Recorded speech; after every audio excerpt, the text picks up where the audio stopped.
Roundtable. And if you could stand, Roger, for the, I said don't sit, for the pledge.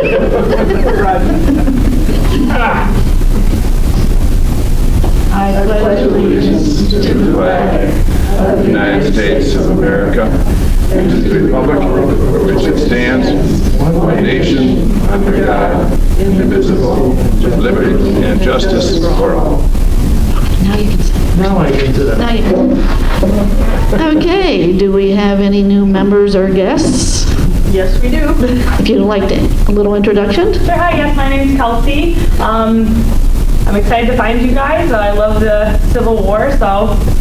We reeled her in at the Civil War show. Yeah. Where do you live? I live in Wheeling. Yes. Where is that? 40 minutes or so. North. Yeah. North. Just a few meetings coming up. What is today? 21st. Okay, that's good. Northern Illinois will have David Powell presenting the Tullahoma campaign at the Arlington Heights Memorial Library.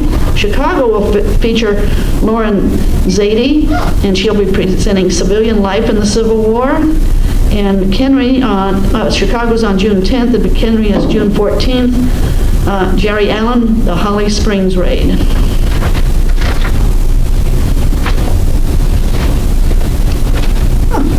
Thought I had more. So we will be celebrating our 60th anniversary on Friday, June 17th, at the Doubletree by Hilton in Lisle, Naperville. It's the same place we've had it in the last couple of years. It's just under new. Oh, I was just talking about you guys. You weren't here. Here comes Janet. Here comes Kurt.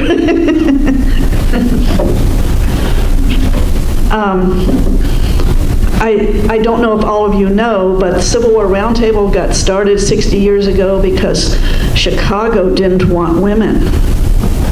So we are going to have Dr. Trecy Kaminsky, and she will be presenting Dr. Mary Walker's Civil War, How One Woman Received the Medal of Honor. So if you're interested in going, please pick up a flyer over on the table.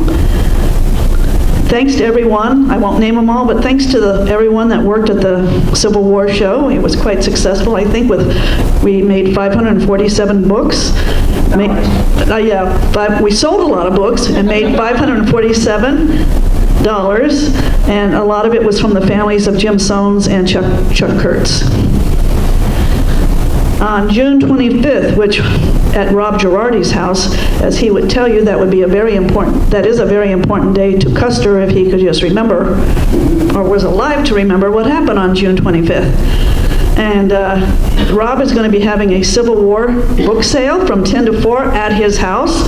And in here it says more than 1,000. Rob says it's probably now just under 1,500 books will be there. And all the proceeds will go to battlefield preservation. And Jan, you had a few things? Yeah, I did, in the newsletter, I did write, of course, we have some vacant chairs announcements. David Keller, who's a good friend of the Roundtable, did the Camp Douglas talks, and he was just here and did the Antietam talk I think it was November, and so David was battling cancer, and he passed away. So he sent condolences to his family, and then Tim Horn. If you remember Tim, he always joked that he was Jerry Feinstein's driver. He would bring Jerry when Jerry was not able to drive anymore, so he'd always accompany Jerry to the meetings and stuff, and I just found out that he had passed away last month. So anyway, I also sent condolences in behalf of the Roundtable to his family. So. Does anyone else have any announcements they would like to make? Bruce? Well, on behalf of Brian Conroy, who can't be here today, the Will County Historical Society is having a living history event today and tomorrow at the Heritage area in Lockport. It's everything from the voyageur's age to the 20th century. So they'll be today and tomorrow in Lockport. Do you know when they're having, what times? I believe it's 10 to 5. Thank you. Bring your raincoat. Any other announcements? So I guess we'll have the book raffle, and remember, you can take the 3 books that are in front of Jane, or you can take any of the books to the side.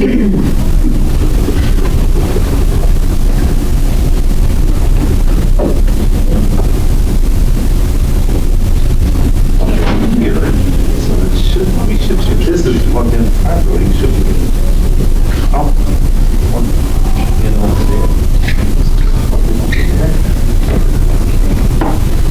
Cord is the red cord. Okay. Well, Put it in the one next to it, it might be a dead one. I didn't check that. I did check the mic was on.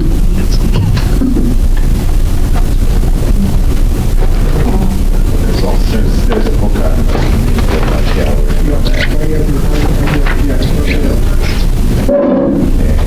So today, we're going to have Father Bob, Dr. Bob, Father Bob. I don't want that title. I don't want that. Father Bob, and he's going to be talking about a gentleman, Friar Jeremiah, I'm going to say Trecy, Trecy, yeah. okay, who served on both sides of the war. Not something we normally hear about. So, and of course we'll have questions afterwards, but Father Bob is a Catholic priest for 45 years or more and recently retired after 30 years of inner city Chicago ministry. He has a master's degree in religious education and divinity and has authored 5 books on spirituality and faith. And he has his book back here, correct?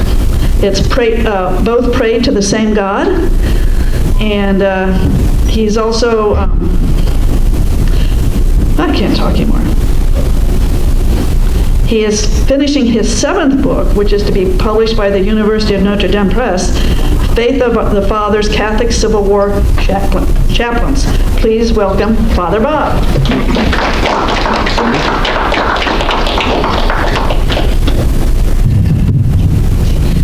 Thank you, thank you. It's always good to know you got technology problems, right? When you're starting off, I learned this many years ago when I was preaching, and I had a whole technology series ready to go, and it didn't work.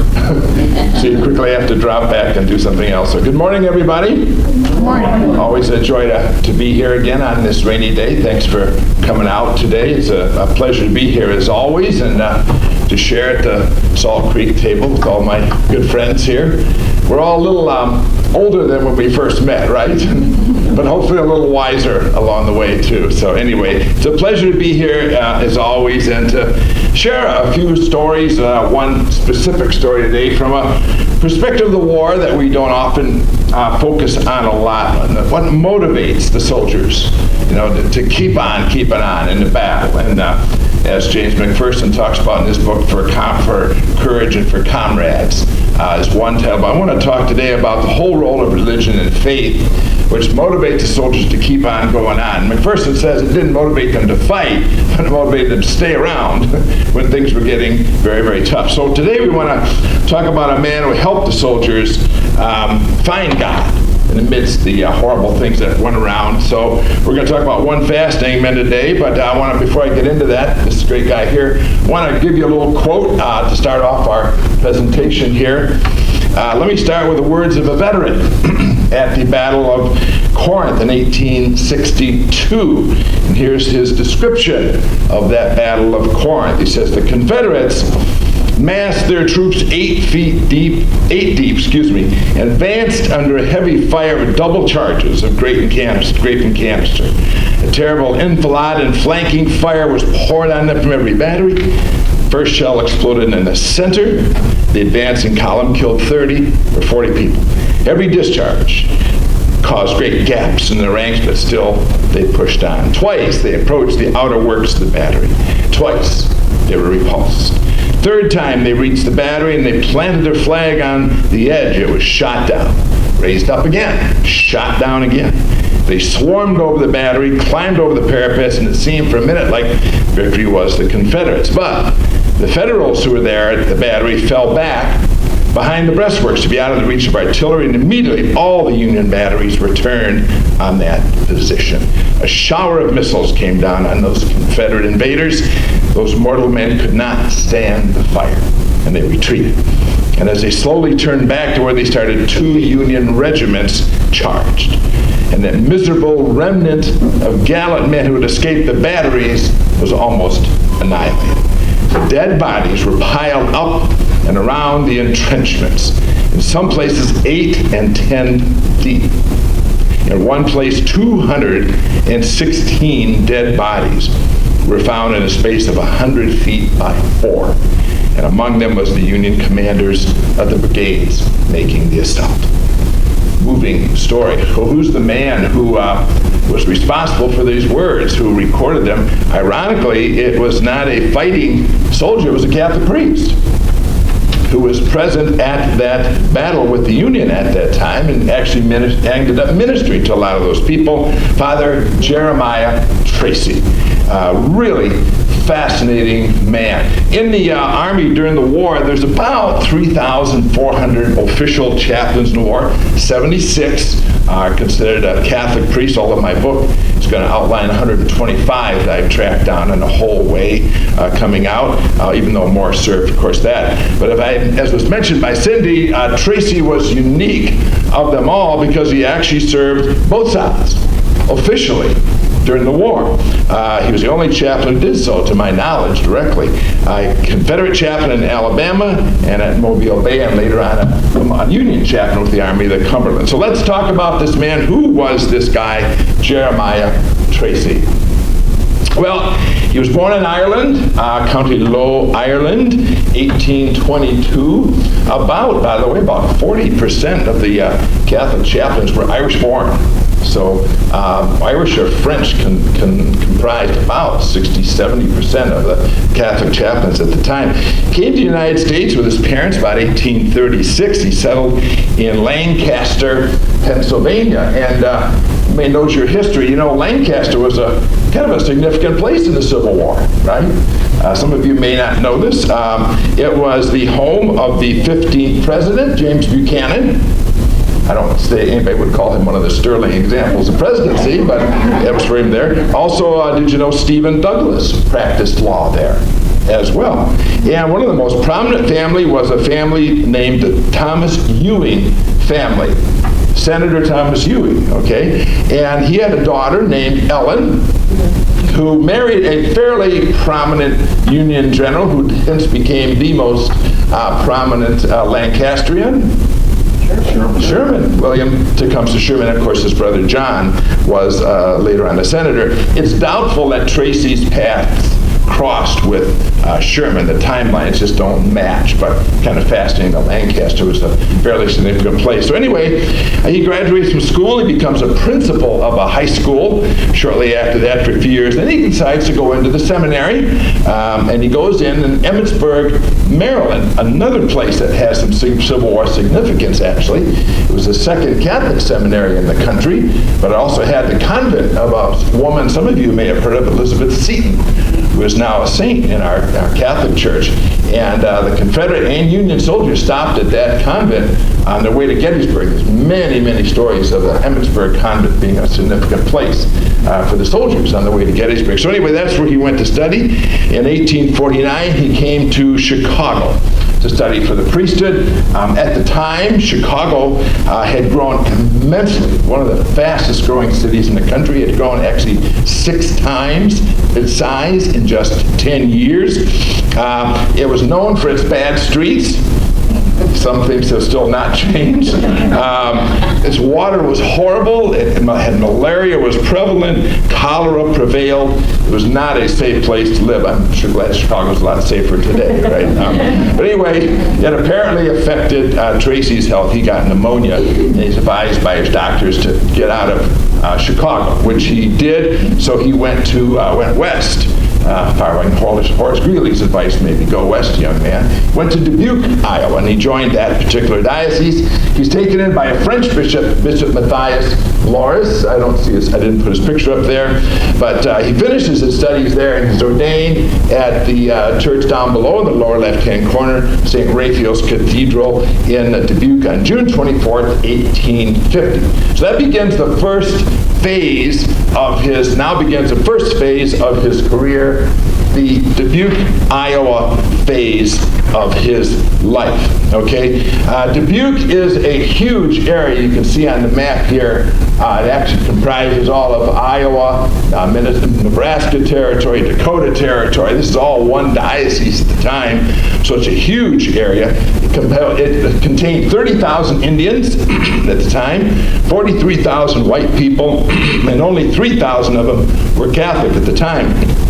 So the bishop, aside from being happy to try to find more immigrants to come into his diocese, was also trying to find priests. So he was very happy to take Trecy in the diocese. So the first thing that happens to Trecy when he comes is 1850 is a cholera epidemic in Dubuque. And he immediately gets very involved. He's actually staying in the rectory with the bishop at the time, and both of them are very active, taking care of the people who are victims of cholera, and that's why it says here, quote, his name becomes a household name in Dubuque, because he's all over the place visiting people as well, ministering to the sick and to the dying. Begins to get his reputation there. Spends about 9 years then after that. It's basically in Dubuque Diocese about 10 years, and after that first year, he basically is traveling. He's on the road. I mean, it's a huge diocese. And he's visiting these scattered little outposts where there's people at and where there's Catholics. And his whole job is to get the Catholics together, find out who's there, try to start communities, try to build up churches, gather them together and things like that, and actively colonizing, trying to encourage people to come. And this really is a pattern for his life. A lot of these early priests at this time were missionaries. I mean, America was considered a missionary territory. It certainly wasn't like France or England with very established traditions.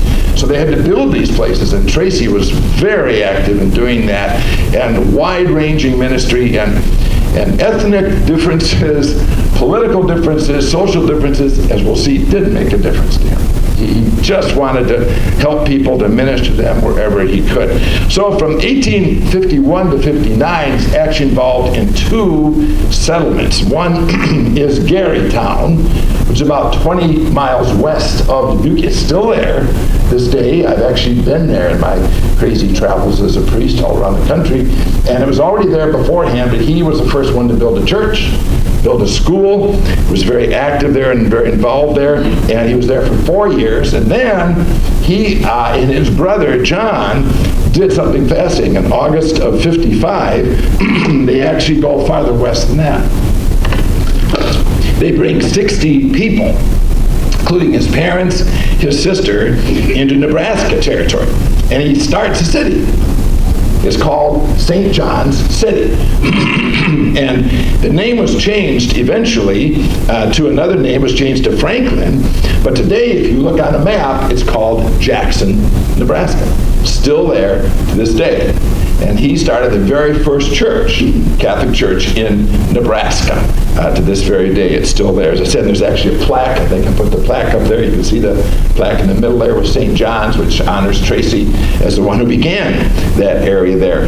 Then later on, he began actually another church in present-day Council Bluffs, Iowa, and that was the first one for the Catholic settlers in that area. So you can see he's doing a lot of work with the settlers. Well, as if that wasn't enough, he's also reaching out to the military. Because it's scattered territory, there's several forts in the area, and he's on the record as visiting places that you've heard of before. Leavenworth, he was there. He was ministering at Leavenworth, Fort Kearny, Nebraska, Forts Randall, Forts Pierre in South Dakota. Interesting thing, there's a bit of uncertainty about this part of his life. It seems he may have been actually named a military chaplain at this time. It's unclear, though, because this issue is going to come up a few years later when he's actually becomes a Union chaplain, whether he actually was a chaplain before, but I haven't been able to find any evidence that verifies he was officially certified. Well, anyway, if you got the sense that this guy is pretty busy, you're right, but even that wasn't enough because there's Indian tribes in the area. So on top of that, he's out ministering to the Indian tribes, especially to a tribe called the Yankton Sioux, who lived in that area. And he became a very well-known, very popular among the Sioux. In fact, they actually asked him to go to Washington, D.C. on their behalf. As we all know some of the sad stories of the Indians, they were getting mistreated as settlers were coming in. So he went to Washington to argue for their cause, and in winter of 1858, unsuccessfully. You might appreciate the comment he wrote about his visit to Washington. See if this rings any bells. He says, quote, "He could effect no good, as the whole affair in Washington was controlled by men whose avarice exceeded their justice or mercy." I'm sure we know nothing about that today in modern Washington. So anyway, cute story about this time of his life. He is actually ministering to the Indians at one point around South Dakota, and he's talking to the tribe of Indians, when all of a sudden he's addressed, I presume he's talking in the native language, he is addressed by two men in perfect Gaelic who are war-covered Indian chiefs. And he's shocked by this. He said, where did they learn perfect Gaelic? So he starts talking to them, and he finds out that they're actually Irishmen from Tipperary, Ireland. And they killed their landlord. So it may have trouble with your landlord. That this is what these guys, they killed him. They were on the run from the law, so they went to the United States, and they traveled across the country to get away from the law. And they wound up in the Dakota Territory, hunting in the beginning, hunting with the Indians. And they became very popular with the Indians, and actually became a people of great status. They married squaws, they had children, they had family, and so here this big reunion happens with these Irishmen who haven't seen a priest in how many years.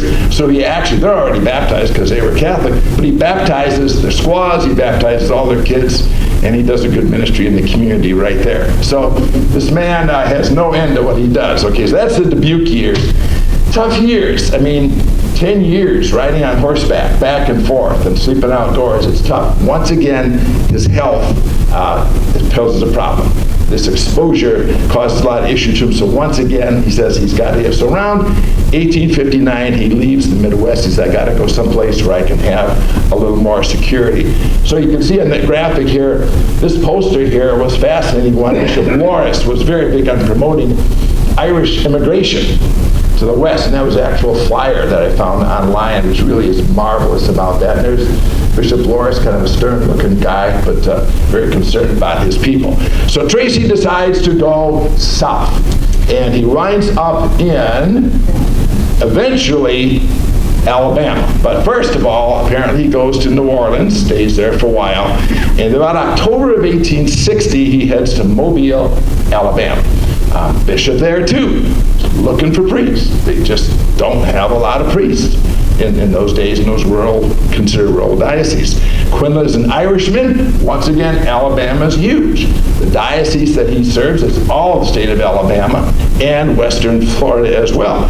So once again, he's assigned as a missionary. So get on your horse and ride, right? And go visit Catholics or wherever you find them at. So he was assigned to northern Alabama. He got there, found a bunch of scattered Catholic families, resolves to help them. So in July of 1861, he does what he always does. He starts a church.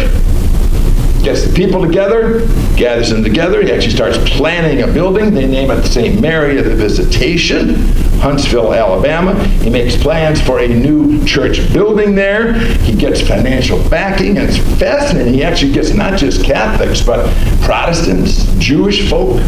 So a lot of people contribute to this church going up there at the time, and even had a cornerstone laid in October of 1861. But by then, 1861, history had intervened.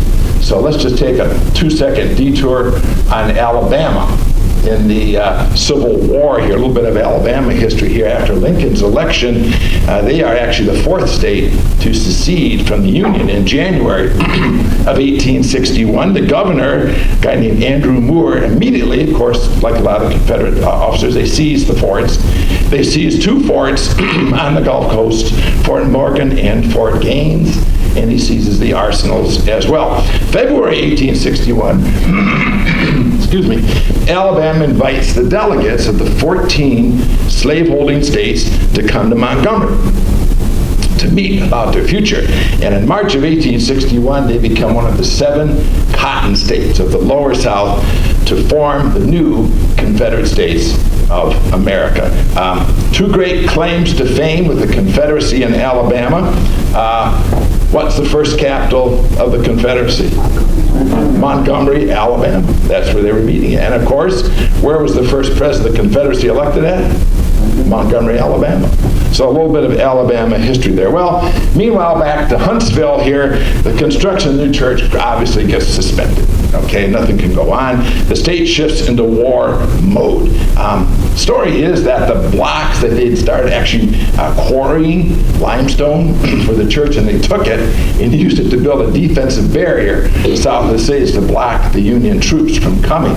And then they eventually returned it back to the church. Apparently there's bullet holes still in that thing, which reminds me of Holy Name Cathedral. Y'all know there's bullet holes in the front of Holy Name Cathedral. I don't know if you ever did that here in Chicago. From the Capone and Banyan years. Remember that Capone Banyan? Apparently there was shooting out there, and there's bullet holes. It's a little bit of trivia. Days ago. Yeah, and of course we won't talk about today. Yeah, there's bullet holes today. But anyway, supposedly those pieces were used later on. So a little bit of trivia. So then now let's talk about his Civil War Confederacy days. So here's, we'll talk a little bit about this now. Civil War Confederate troops here. So at the outset of the war, Huntsville becomes a Confederate camp. And immediately Trecy volunteers his services to the troops. So from Huntsville, and you can see the distances here, by the way. Huntsville is way up in north. You see the red dots up in the beginning? That's roughly where Huntsville, Tuscumbia is. Then Mobile, obviously, way down in the southern part of the state. So Trecy's doing a lot of riding. This guy had to be a good horseman after all this riding. So he's ministering in Huntsville. Then later on, Mobile Bay now becomes populated by Confederate troops. And now he goes to Mobile Bay. And he ministers to Confederate troops at Forts Gaines and Fort Morgan until they're moved to northern Mississippi, because obviously we're getting ready for some of the early battles of the Western Theater here. Trecy goes back north, goes to Huntsville, and he remains there until about February 1862, until the Battle of Fort Donelson, which is, I know you all remember this, February 11th to 16th, 1862. Well, the Confederate wounded began piling up in Huntsville. So they send their wounded to the nearest cities. Huntsville was they, and northern Alabama. So there's a surgeon on the staff of General Albert Sidney Johnson named Dr. David Yandell. He contacts Trecy in Huntsville. He says, can you help me? Because got all these wounded here, this complete disorganization, the sanitary needs, spiritual needs, it's just a mess. Can you help coordinate it? He doesn't really want to do it, but he goes and sees it, it's just a mess. So he says, okay, let me step in and do it. So he grabs some of the Irishmen from his church, and they take on the issue and begins to organize the conditions, medically, spiritually, and he just really cleans the facility up, makes it look neat and nice. He tightens up the visiting policies, because he had a lot of people coming that very willy-nilly, so a lot of women were coming to bring treats to their favorites. And you know how that goes over when nobody else gets any and just one person gets them. So Trecy tightened that up. He actually started kicking out area ministers. This is a funny one. A lot of the South was basically Baptist and Methodist in those days. And these ministers would come to the hospital and try to proselytize. They'd be bugging them all day long, so Trecy kicked them all out. He said, I don't want any ministers around here. Well, of course, then he got dumped down because he was being prejudiced. But it cleaned up the place remarkably. Did his job very well. Surgeon Yandell is very pleased, so much so that 2 months later, after Shiloh happens, April 1862, he contacts Trecy again. He says, I need more help. He says, can you travel and gather all the medical supplies you can find from the surrounding area. And it's curious what he wrote. He says, here's the 3 things he wrote. He said he wants bandages, linen for dressing wounds, whiskey and brandy. I didn't realize this. Maybe I missed this. Whiskey was literally a medical a supplement they used during the war. It was they didn't call it whiskey. It was like spiritus fermentum or something like that. It was a Latin name for it that they literally get to stimulate. The soldiers needed somebody. So Trecy had to collect all the whiskey and brandy. We'll come back to that in a second. And he had to take them to Corinth because they were expecting something to go on at Corinth. They were anticipating a fight, and of course it eventually happened. It was the first battle of Corinth, the first siege of Corinth in May of 1862. So now he goes to Corinth. This is where his story gets really fascinating, as if he hasn't had enough challenge in his life. So he does what he has to, goes to Corinth, brings all the supplies. He gets there, finds his bishop there, Quinlan, who was a very active bishop. When there was battles, he was there. He was helping out. He finds nuns there, Sisters of Mercy Hospital, Chicago, same basic group. They were there. So he realizes he's done his job. He says, well, he wants to go back home. He asks his bishop, can I go back to Huntsville? Bishop says, fine, God bless you. Go back to Huntsville, no problem. Okay, but there's an issue. Huntsville at that time has now been taken over by the Union troops. Now, he's gotten a pass from the Confederate surgeon to travel through Confederate lines. Now he's got to confront the problem of Union Army, which was blocking the way all over northern Alabama. Well, it's a funny account as I read it. It took him a month, and it's really only 120 miles. Huntsville is due east, basically, from where Corinth is. And it took him a month to do this journey, and it's a fascinating journey. He had to sneak across creeks. He lost his horse. He had to backtrack, hid out by day because there's Union troops all over, had to sneak around by night. He actually hired a Negro slave at one point in time to help him out. He borrowed a mule, got shot at a whole bunch of times. But he makes it. He makes it, and he actually gets into Huntsville without the Union picket line seeing him. So now he's in Huntsville safely after a month. He doesn't want any trouble, because remember, he's come into the line, so he says, I better go see the commanding officer of the unit, who is Ormsby Mitchell. So I want to make sure this is all clear. He knows what I did well. What would you do if you were the Union general and you heard about this guy who snuck into your lines? He was not a happy camper. And Mitchell immediately accuses him of being a spy. He's distrustful. He's suspicious. So they have this long, heated dialogue back and forth about this. And tries to grill Trecy. What's going on? What are you doing here? Well, long story short, Trecy eventually convinces the guy, listen, I'm just a priest coming back into this area. I didn't know you guys were here until just a month ago. I want to come back and help my people. And Mitchell eventually becomes assured he's not a spy, but a simple, humble man of God. And the line in the story, it says, he was not a, quote, a damned secession preacher. That comes up a lot in his account. They keep accusing Trecy of being a damned secession preacher who are apparently causing a lot of troubles for the Union down there. So Mitchell gives him a pass. So now he's able to pass through Union lines and do his work. So he starts visiting the Confederate soldiers, because that's what they were there for. They were still there. He's visiting, him until one day he gets a request. A Union soldier has died and he's Catholic. There's no there's no priest in the Union Army. Can you do the funeral of the Union soldier? Trecy, of course, says, sure, no problem. So now he buries the Union soldier, and that starts the Union aspect of his ministry. He's ministering to everybody now, right? Union and Confederates. Not a bad deal, right? No. Now he's going to have more troubles, because that leads to his next issue. His own church doesn't particularly care, because they're all Confederate and Southern. They don't like the fact he's working for the Union soldiers. So they're very upset, and they stir up the natives in Huntsville, and they consider him a traitor. So it's getting pretty dicey living in Huntsville, because everybody's turning against him, even though he's doing great good. So finally some friends come and say, Father, you really need to get out of here, because it's getting pretty tense here. You need to at least take a little break and get out of here for a while. So he agrees to. So he leaves Huntsville and he wants to go to Tuscumbia, which is west about 70 miles. There's a little Catholic community there, to a Catholic mission. Once again, the story gets fascinating. Why did I put up, that's where we're going to talk about the next part of his story. He crosses the Tennessee River in a flatboat.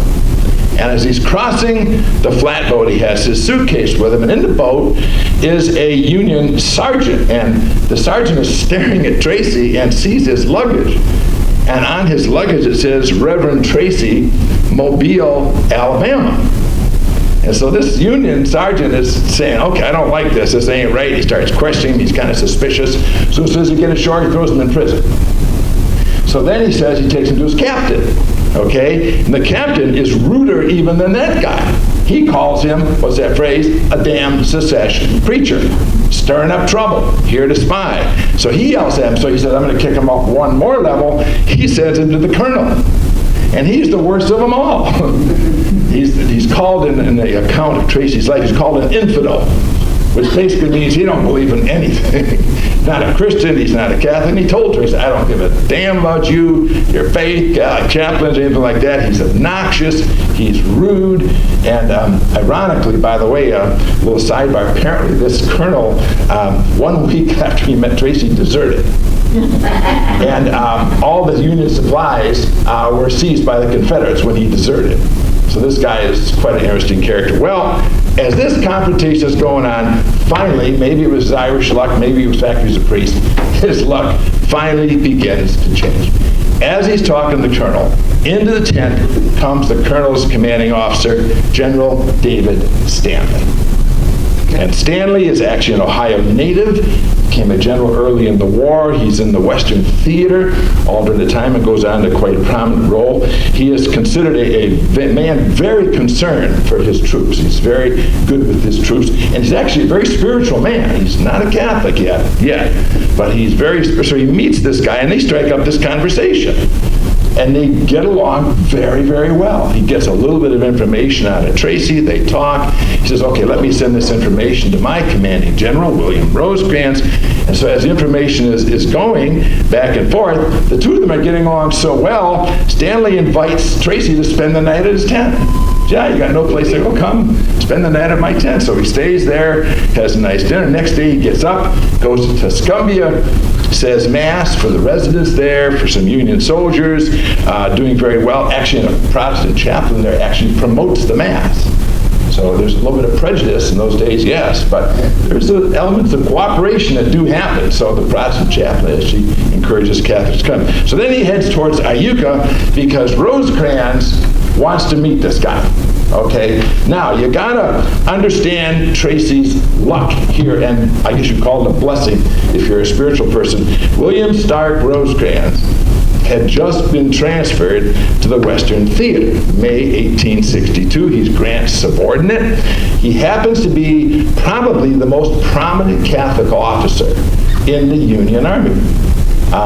And Catholics aren't in tons of places in leadership. The leading Confederate Catholic, Beauregard.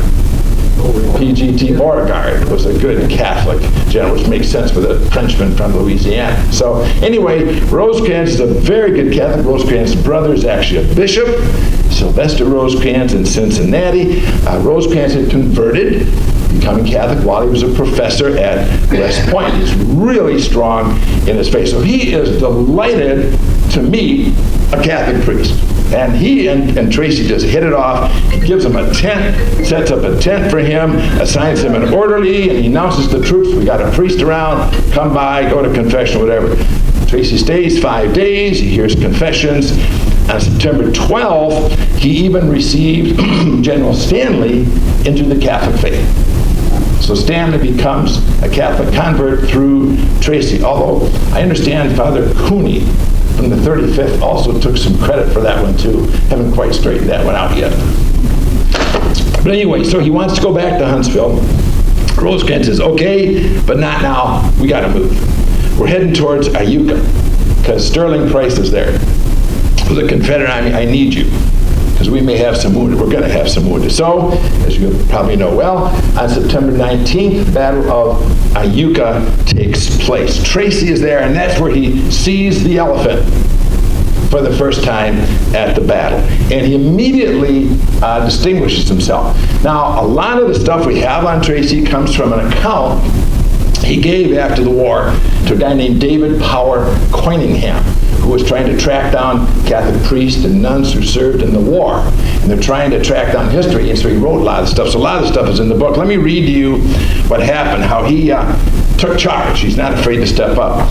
Once, he said, at Yucca, there was considerable confusion among the Union troops. Trecy rides forward. In a masterfully and powerful voice, he commands a halt, and it was obeyed. He then begins upbraiding the officers and the men for turning their backs to the enemy. He actually stopped a panic at that place. And then, as the artillery by then was beginning to have an impact among the soldiers, his attention now is focused on the wounded, who are going in swarms to the back as they're getting hit, okay? On those, he remained in attendance until the darkness came. In dark times, when dark came, he went to the hospital, where he gave his services to as many of the wounded as needed them. It was 2 o'clock in the morning before, tired and weary, he was able to try to find some rest.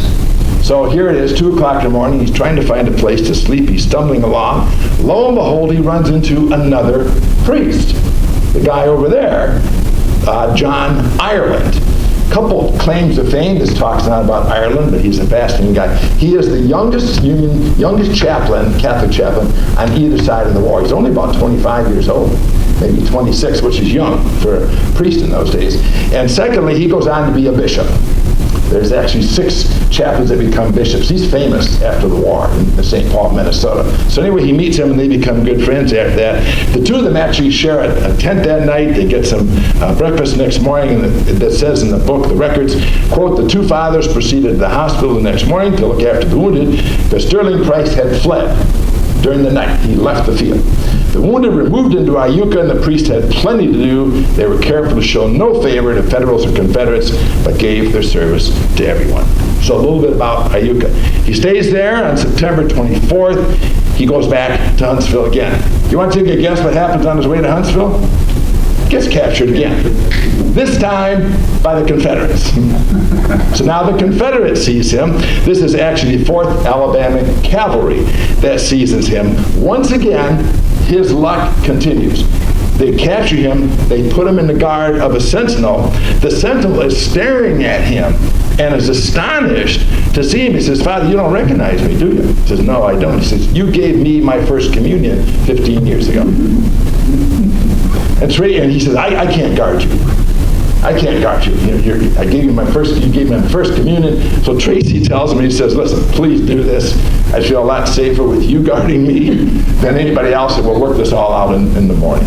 So he does. He has a good night's sleep. Next day he gets up. He's introduced to the captain of the cavalry, a guy named Philip Roddy, 4th Alabama, and he actually becomes a general later on in the war as well. So what does Roddy do? He gives him a Confederate pass. Now, you see how he's going back and forth here? We're about to get his side worked out. So now he finally arrives at Huntsville, September 28th. 5 days later, October 5th, the second battle, October 3rd, second battle of Corinth happens. And that's where I read that quote from at the beginning of my talk here today. Trecy goes there to help minister again. He's bringing the medical supplies, bringing the whiskey, bringing the bandages all together. Now, of course, Union was victorious in that battle, and guess who he runs into again?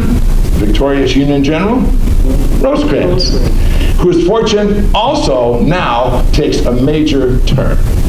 As you know your history, in October of 1862, Rosecrans is now promoted, and he becomes the commander of the newly created 14th Union Corps, which he immediately renames Army of the Cumberland. So now Trecy is under Rosecrans. So the two of them remain. Trecy remains at Corinth for a while, caring for the sick there, about 2 weeks. Baptized a whole bunch of soldiers, at least 32 are on record. He joins Rosecrans in November as they begin to march towards Nashville with the 14th Corps. It's at this time that Rosecrans says, we're going to authorize you to be a Union chaplain. So this is where it happens. But this is where the confusion comes in. Apparently, it was not a formal chaplain's commission. To the best of knowledge, it's only a special field order. which gave him permission to visit any Union troops anywhere in the Murfreesboro area, okay? That's going to be a little problem, as we'll see in a few minutes here, because it's not formally a chaplain. But for the rest of the Civil War, Trecy is now a Union chaplain. Starts off with the 14th Corps, and as we'll see in a few minutes here, later on it's going to be the 4th United States Cavalry. So anyway, Rosecrans seems to have loved Trecy. It's like Trecy becomes his pet, and he's written up that way a couple of times. It's like he's Rosecrans' close friend, he's a spiritual advisor to Rosecrans, he's his confessor, says Mass every day for him and for all the officers. He's even given a personal orderly to follow him around, a tent. They give him ambulances that he can literally go around. They give him ambulances from the 10th Ohio, which is the headquarters guard. The problem with that is the 10th Ohio also has a Catholic chaplain named Father O'Higgins, who is a guy who has a few, let's just say, issues with authority. He is not happy that Rosecrans has chosen Trecy as his pet, so he has some snide remarks he makes, but O'Higgins has some snide remarks to make about every priest he was with. So, interesting character. You read more about it in my book on him. So anyway, so now he's under good status. So for the next 12 months, his reputation is made under Rosecrans. So he serves under Rosecrans now, under Stanley as well. He tends, of course, the spiritual needs of the 14th Corps. A lot of connections to the 14th Michigan in there as well. He does the things that priests usually did in those days. Hears confessions, instructs people in the faith, baptizes, receives them into the church, very generally tends to the spiritual needs of the soldiers. He is very well liked. It's pretty clear.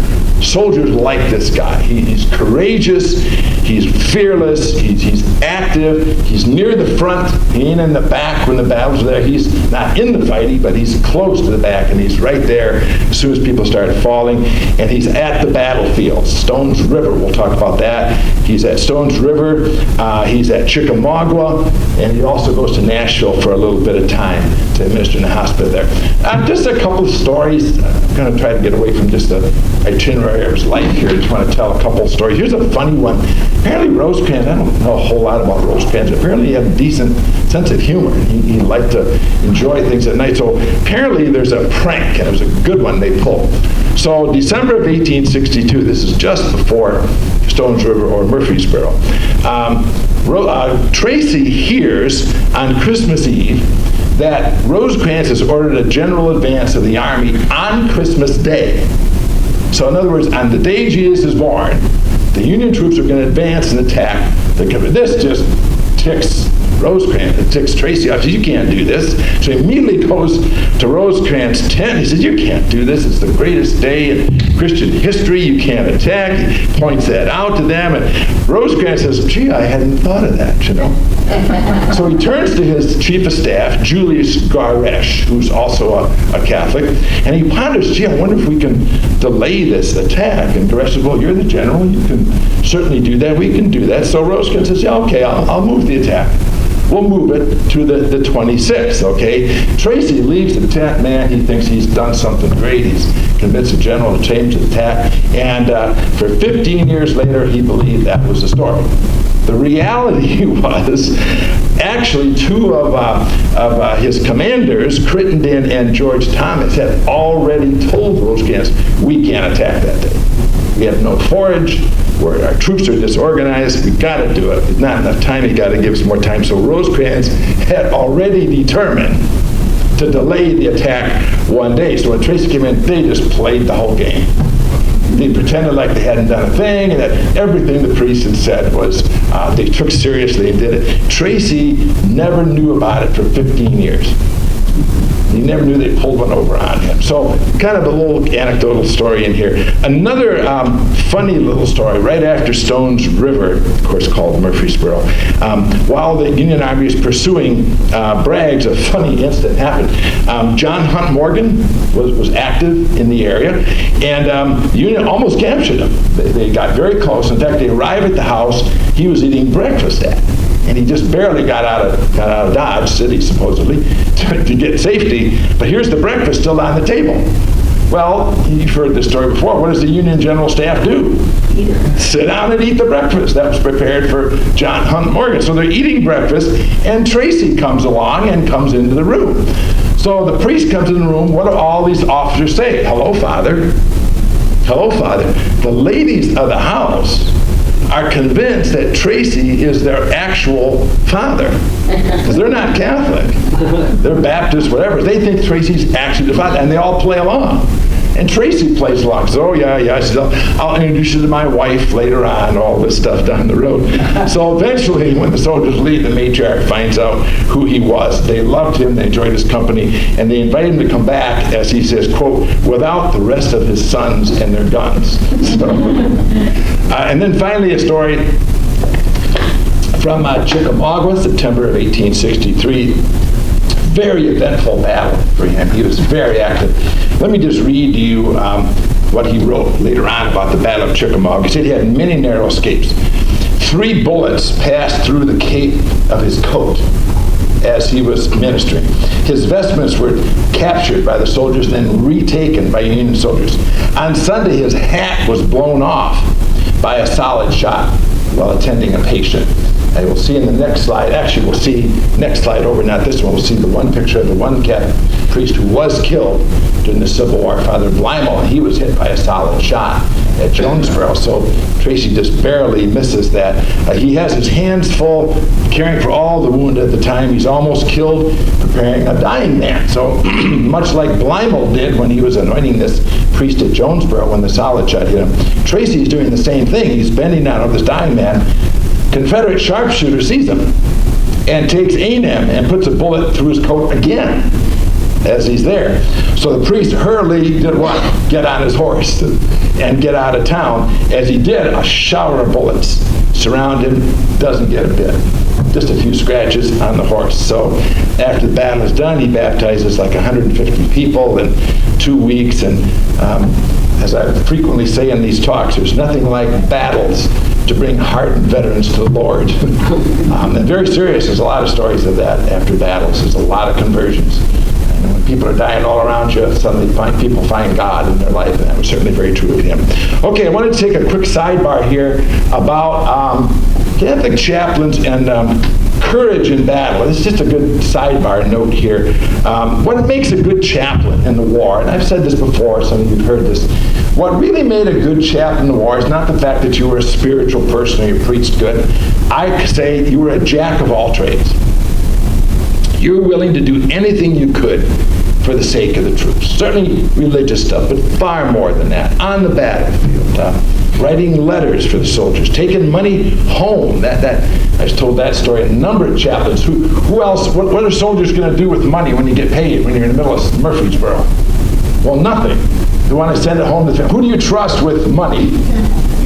They trusted the Catholic priest. There's a number of stories where the Catholic priest would ride and mail the money to the soldiers' families, and sometimes up to $26,000. So this is not so. Best chaplains are people who did anything for the troops. They had to earn it. You didn't get reputation just because you walked in and had a priest. I mean, you get a few people, but no. You're going to get the respect of non-Catholic troops and everybody. You had to earn it. It wasn't given. And Corby has this great quote. William Corby, chaplain of the Irish Brigade. In the wartime army, courage is the currency with which men's hearts are purchased. And that truly summed up Trecy. When you're in camp and you're sharing the tough times and sharing, you're relating to the troops, then when you're on the battlefield being brave and courageous, that's how you win your story. So at Stones River, Trecy is actually ministering with 4 priests, and this is really unique. There's actually at least 6 priests in Rosecrans' army. And this is an area that so fascinates me, I just may have to write another book about it when this one is done. There's actually 6 priests, more than any army at any time during the Civil War, even the Irish Brigade. At one time, they actually had 4. Father Cooney, if you remember Ed Bars, God bless Ed, Father Ed Bars loved Peter Paul Cooney. If you remember some of the tours, I remember Ed saying, Peter Paul Cooney, great man. He loved 35th Indiana, no better chaplain. So Peter Paul Cooney was one. There's a man named Richard Christie, who was a 78th Pennsylvania, a German, Francis Fussetter from the 24th Wisconsin, and then the guy I mentioned before, William O. Higgins. So Rosecrans, as I said, had more Catholic priests in his army at any time than any other army. It's fascinating.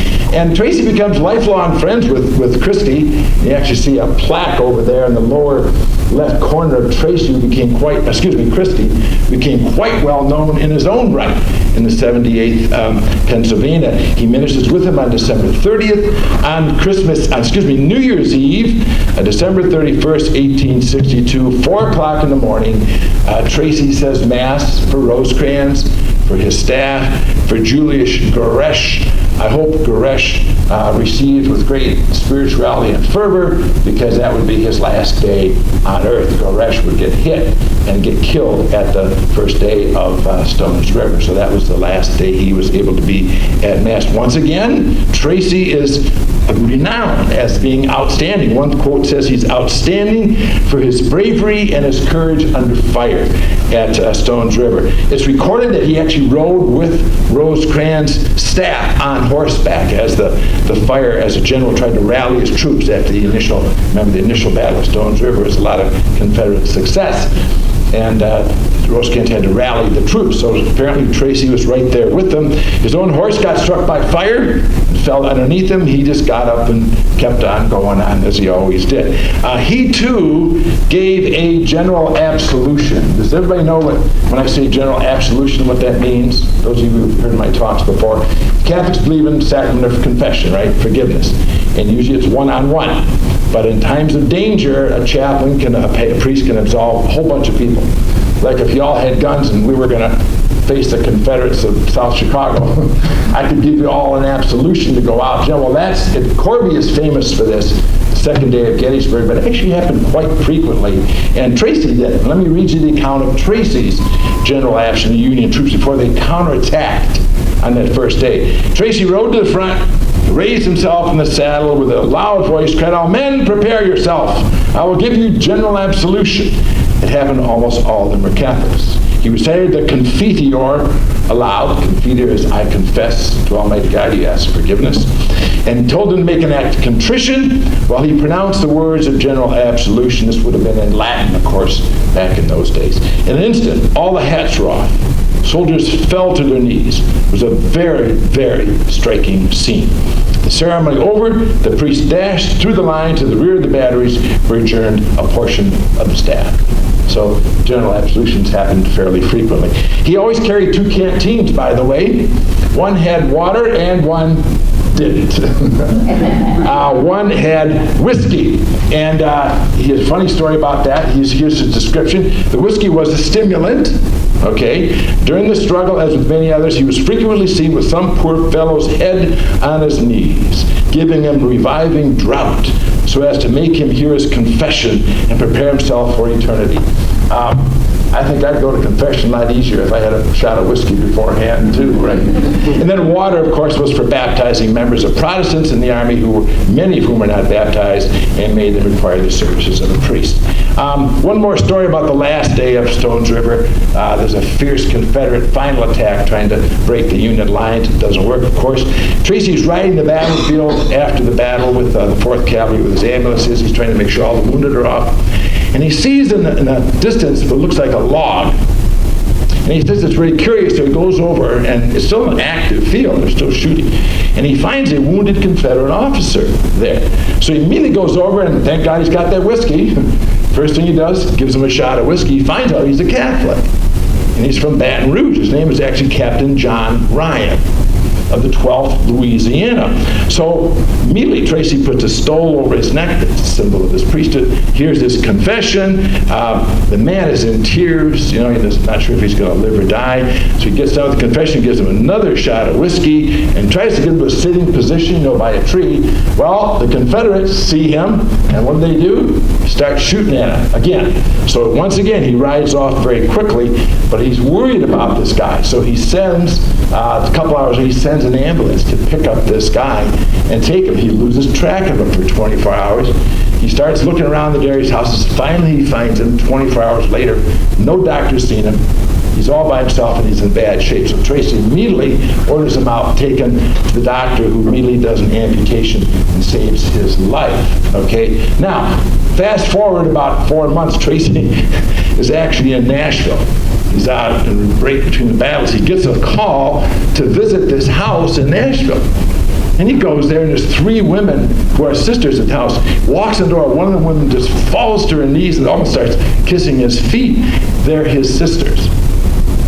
And they actually give him an envelope. We're so grateful. They give him an envelope, says open it later on. He opens it up, and it's a little ivory cross that's worth $700. The great gratitude for saving their brother from the battle, and Trecy becomes friends with them after the war. But then finally, a major change comes. As you all know, Rosecrans, of course, is relieved, and George Thomas takes over in November of 1863. Trecy accompanies Rosecrans. Rosecrans actually goes to Cincinnati after he's relieved, and apparently Trecy was unsure what to do because he was very close to Rosecrans, but he eventually decides he's going to go back and work in the Army again, and he does. And he's under now David Stanley, who takes him under his wing, and Stanley says, work with me and the 4th United States Cavalry. So Trecy goes through many, many campaigns you see on the list there, and all the worst battles of that Atlanta campaign, the Atlanta campaign, Franklin, Nashville. Franklin, by the way, General Stanley almost dies. He gets shot, and there's a thing that Catholics, many old Catholics, were called a scapular. If you're an old Catholic, you may remember that's a piece of cloth. And the bullet came so close it cut the scapula on his neck. But he survived. So he survived the battle. Of course, he's at Franklin. Many more stories about Trecy. I won't go into them. Don't want to go too long here. He told them, as I said, post-war to David Power Coiningham, whose book, I actually used it when I wrote my book, Both Prayed to the Same God, his original manuscript. It's been published now.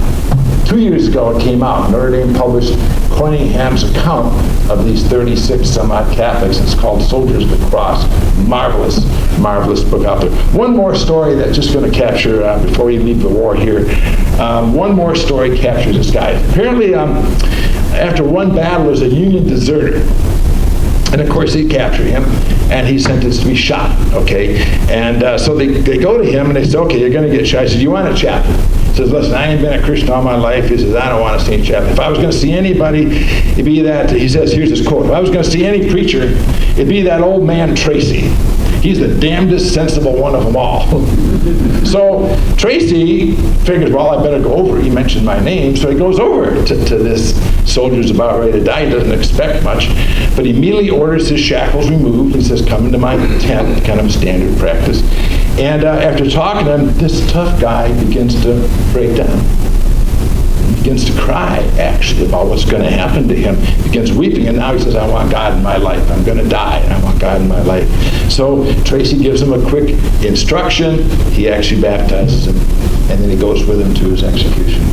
So little stories like that are very frequent. These soldiers reaching out for God in the middle of the horrors of his life. So Trecy serves till the end of the war. He gets exhaustion a number of times. He's some sickness sometimes. He didn't get paid for 6 months. Remember the chaplain issue I mentioned? Because he was not a formal chaplain, nobody paid him for 6 months. The advice said, I'm out of here, I'm quitting. So finally they hooked up a more formal chaplaincy, and he got his money and kicked in.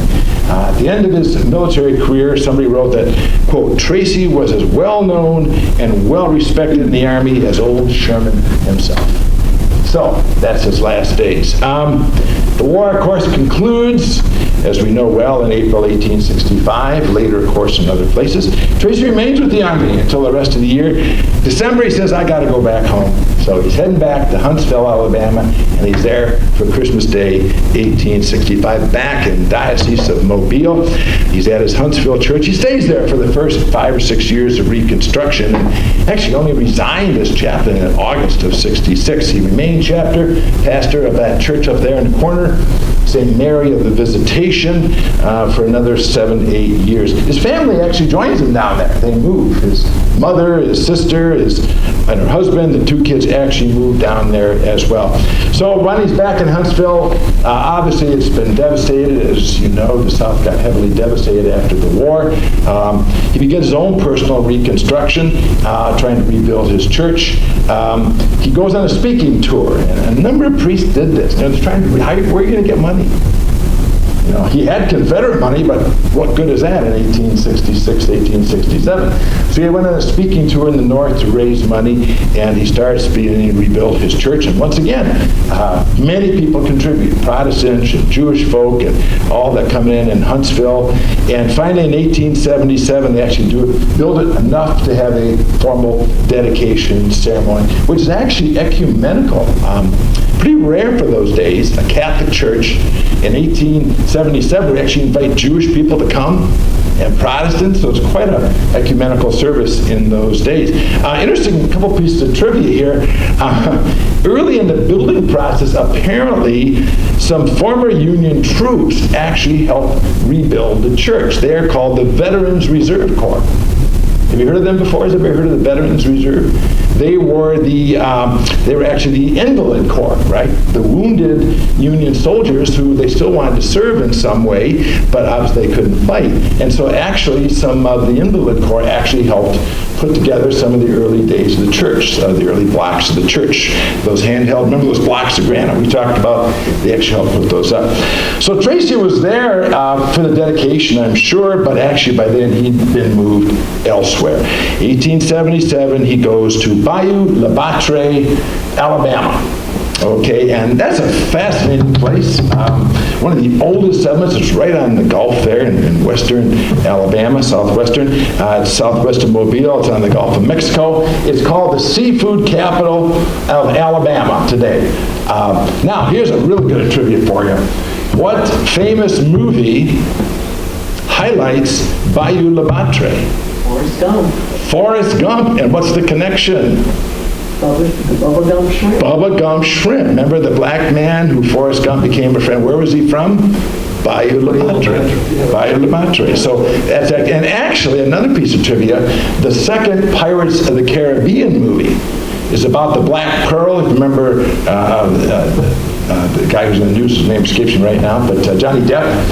They make actually the ship, the Black Pearl, they make it at Bayou La Batre. It becomes part of that. So this whole trivia has nothing to do with Civil War, but hey, it's just fascinating trivia, and that's what we're all about here anyway. So he ministered there at Bayou La Batre for about 6 years. You see a picture of the church down there, St. Michael's, till 1881. He had a stroke. And he was immediately, he knew he stayed around for a while, but he couldn't do much at all. So they sent him to St. Louis in 1881. They sent him to St. Louis to a hospital run by the Alexian Brothers. Most of us here have heard of the Alexian Brothers. It's a fascinating Catholic order. They began at the time of the Black Plague, bubonic plague. And they were dedicated to taking care of the sick at the time of the bubonic plague. So the Alexian Brothers has quite a history for medical care, and that's where Trecy went to be cared. He lived there until he died on March 5th, 1888, brought back to Huntsville, and was buried there on March 9th, 1888. And there's a great picture of Trecy in his later years. Don't know who this guy next to him is. They say it's Father Fontaine. I can't find any Father Fontaine anywhere, so it doesn't seem to be right, but I'm still working on that one. Another word for him is Father Kelly. But anyway, so that's it. Today, that's the story of our buddy. Okay, where's our last one here? Oh, that's nice to know we're getting protection here, so. Okay, anyway, we'll have to skip our last slide here on that one right now. But anyway, that's Jeremiah Trecy.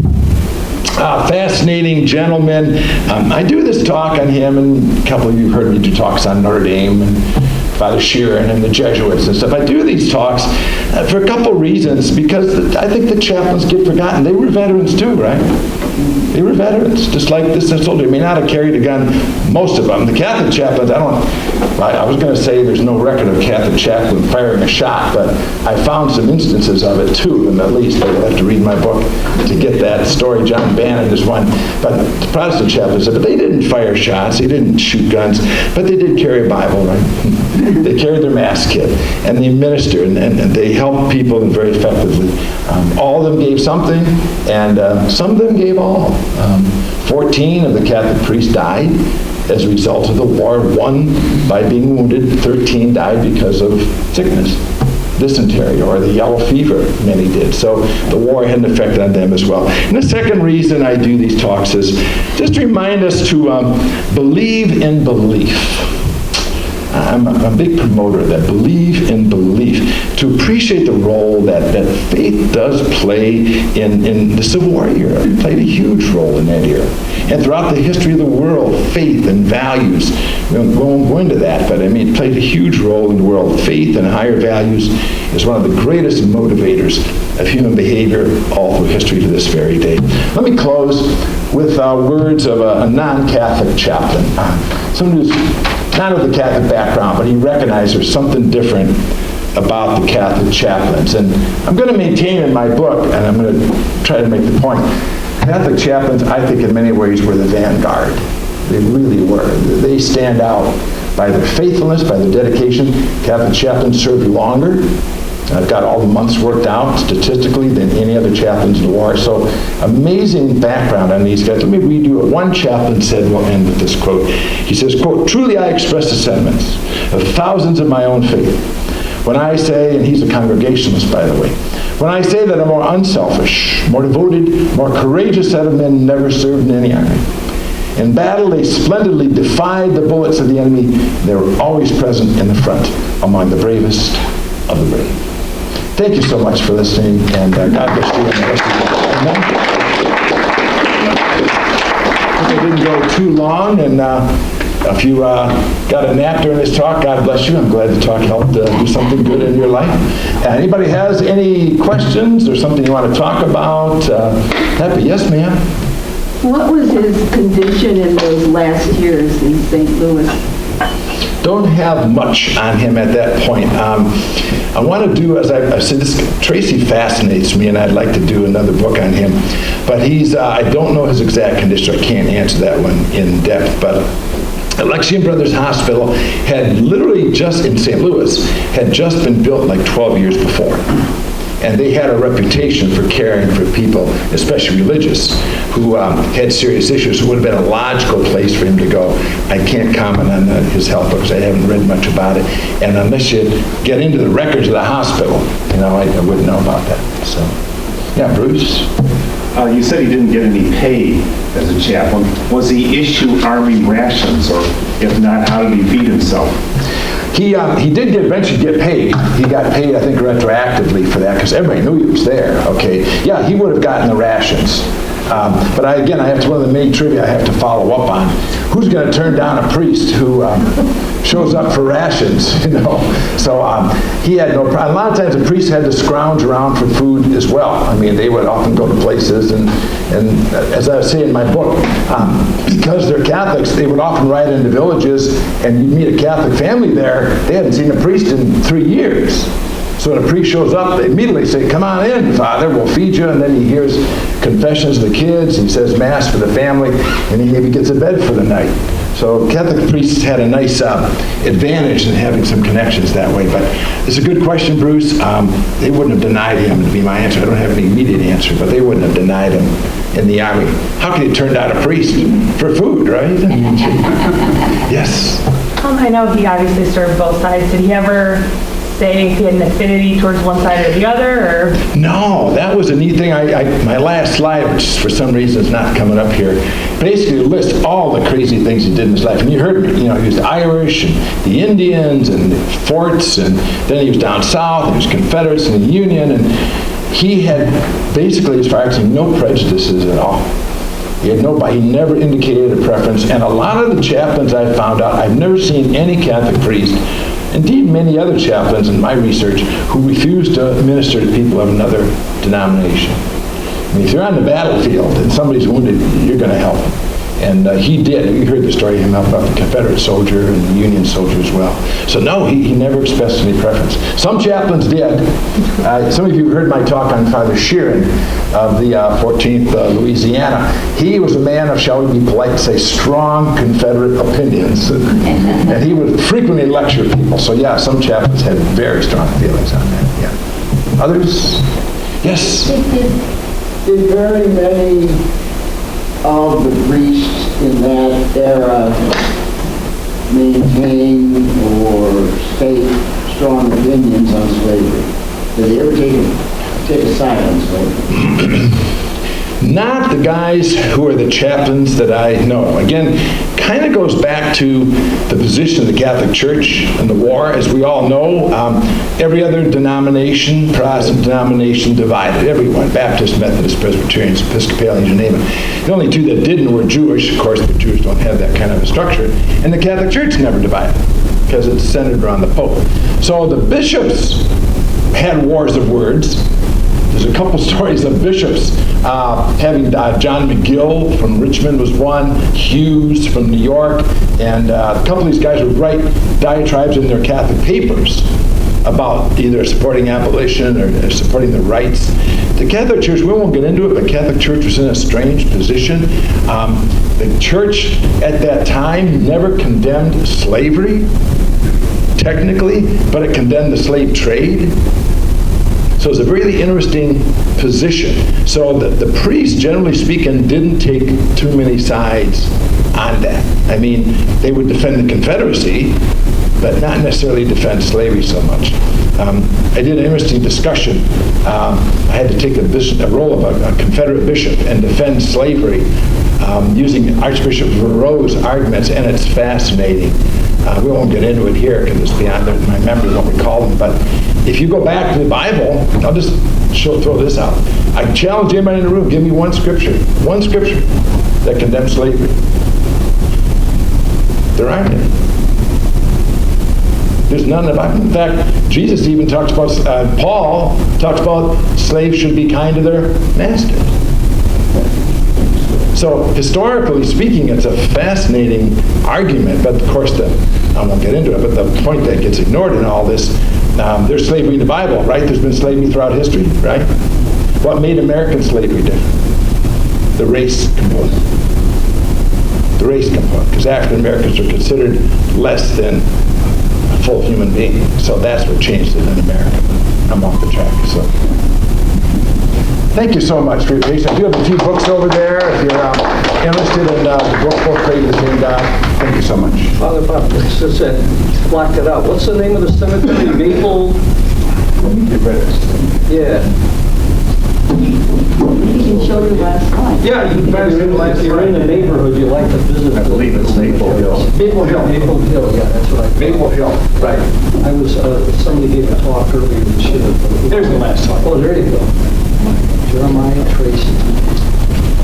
I just heard Jen gave me a piece of paper that said his name is Patrick Trecy. So I'm curious. I have not tracked down his middle name, so we're working on it. 66. Yeah. Some question about his birth date being 1822. A lot of these guys have, especially in Ireland, birthdays are not easy to track down, but 1822 seems the best possible guess. Yeah, nice guy. Strong, rugged. Wouldn't you say that's a rugged face? I mean, if you're riding a horse across the Midwest and all over the world ministering, you got to be a tough guy, and these guys were. So. Yeah, if I know where the graves are. Yeah, somebody gave a talk on August Willick, General Willick. He was buried in St. Mary's, Ohio. My wife and I happened to be on a trip, in Ohio. We're going by there to see the general. It's a very nice grave, Okay, so here we go. The Salt Creek Civil War Roundtable awards a certificate of appreciation to Robert Miller. Is that a T? Did you spell it right? J. Miller, for his May 21st, 2022 presentation, A Man for All Nations, Father Jeremiah Trecy. Thank you very much. Thank you, Roger. Do you guys? Yes. He's going to take a picture. Stay here. All right. Do this without the cane. Oh, yeah. Without the dust. Right there. Don't move. Yeah, I could. That's all right. I've got some.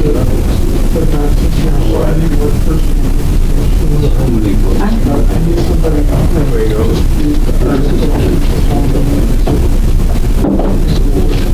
Now I got you. All right. Now act like you know each other. You got it. Thank you so much. The Salt Creek Civil War Roundtable.